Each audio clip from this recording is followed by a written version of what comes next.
Halina't talakayin natin ngayon mga boss idol ang balitang tuluyan na nga daw ititrade ng Golden State Warriors si Andrew Wiggins matapos ang kanilang pagkatalo sa Denver Nuggets at ang bagong head coach ng Los Angeles Lakers. Kailangan na nga bang palitan ni Rob Pelinka si Coach Darvin Ham?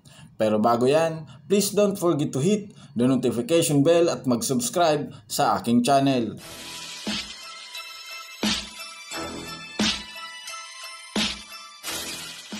Unahin natin ngayon mga boss idol ang balitang tuloy na ang trade ni Andrew Wiggins.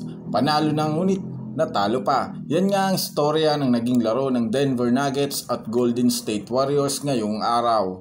Maraming ang napapaisip paano pang natalo ang Warriors lalo pat lamang na nga sila at hawak pa nila ang momentum sa huling quarter ng kanilang laro. Kahit nga ang ilang fans ay dismayado rin naman dahil may tsansa na sana silang pumasok sa top 10 kung sakaling na ipanalo nila ang kanilang laban ngayong araw sa Denver Nuggets.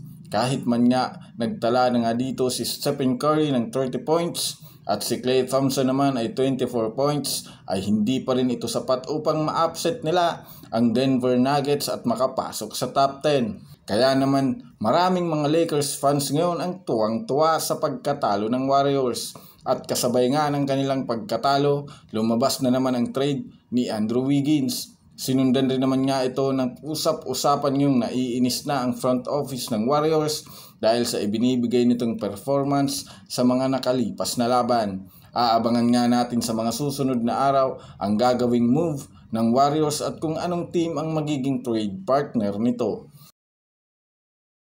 Sa kabilang banda naman mga boss idol tungkol sa bagong head coach ng Los Angeles Lakers.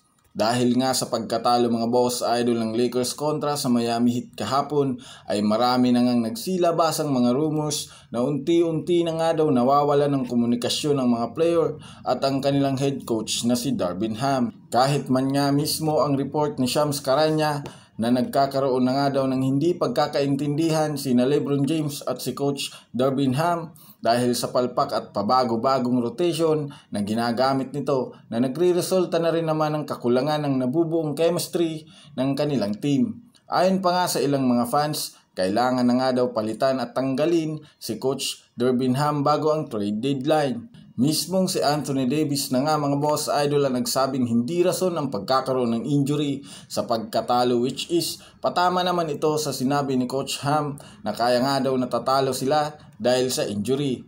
Maraming ang mga fans ngayon ang nagsasuggest na palitan na lamang si Coach Ham ng isang coach na may solidong experience katulad na lamang ni na Coach Mike Budenholzer at si Coach Doc Rivers.